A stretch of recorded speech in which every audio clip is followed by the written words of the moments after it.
So neck pain can be an extremely frustrating thing to deal with.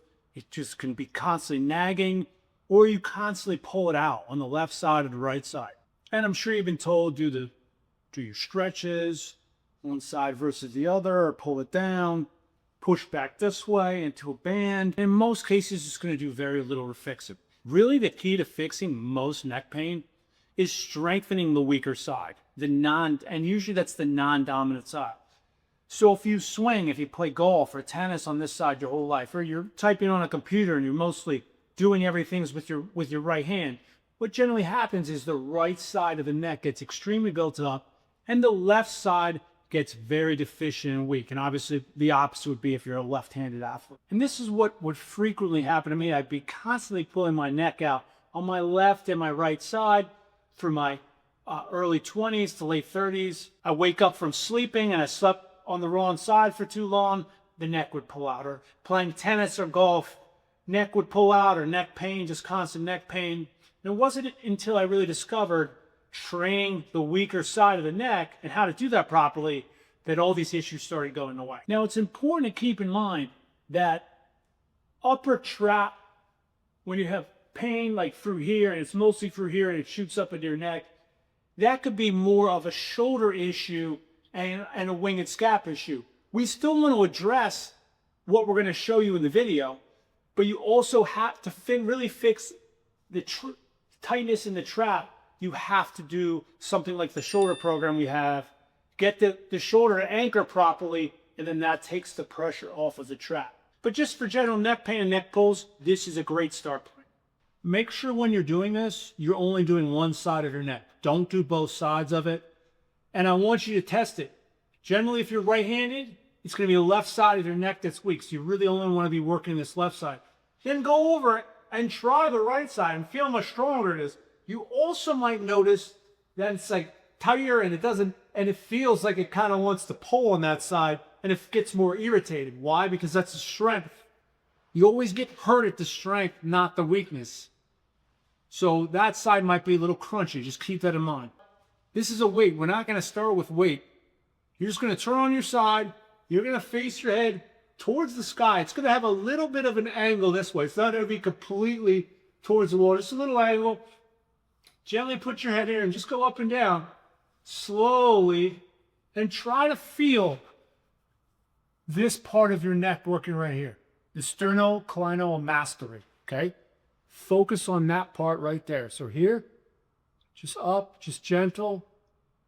And you might feel like the right side wants to take over during this exercise. You should only feel it through here, nowhere else. And I might start people off with just 2 sets of 10 twice a week. And then they could build up to like 3 sets of 15 to 20. And then eventually, you want to work yourself up to a 10-pound weight here, and up and down, and just feeling that sternocleidomastoid working. That's the only thing you want to feel. Just like that. Very simple. So this is going to address sternocleidomastoid, but it's also going to address our colli longus. So this is going to be a little bit different feeling, okay? You still want to feel it mainly through here. Just concentrate here. And when you're doing this, I'm going to turn so my left ear's up. Again, I'm only going to work my left side. I'm going to take my left ear, okay, towards basically the edge of my chest, like so. If you feel the right side wanting to take over, just turn it a little bit more up this way.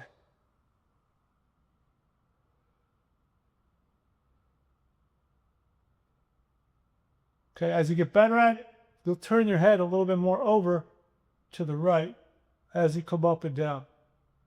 Then as you get stronger at this, again, you want to try to build this up to 10 pounds. We're going to come here, up and down.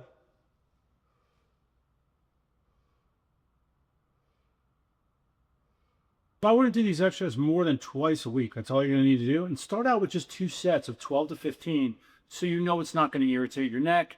And then just build up to 3 sets of 15 to 20 and slowly build the increments of weight. Go no weight. Once you get confident with that, then go with 2 pounds, 3 pounds, 4 pounds, and start building yourself up slowly over the course of 4 to 5 months to 10 pounds. Another thing I like doing, so I had a military mech I heard it during when I was in MMA when I was younger. I did it for like 8 years. Some wrestler jumped on my head on the takedown, and my neck went straight. So I had to get the curve back in. One of the things I like doing is, in cases like that, I'll put a bottle here and I'll have the client press back into the floor like so. This is just a water, general water wine bottle, very gently to help get the curve back in the neck. So if you have an issue like that, that's something that you can do. Now, as far as this exercise go, you want to be very gentle. You could also, if you feel like it's hard for you to touch your head to the floor and there's too much pressure on your neck, just put like a little tiny towel underneath where you feel like you can pressure and it's not hurting you. You want to find it like just a nice gentle stretch to start. 2 sets of 12 to 15, and then build to three times a week, 3 to 4 sets of 12, 15 to 20 reps. Something along those lines. You want to give yourself a little bit of days rest in between just to let it recover and start resetting that neck.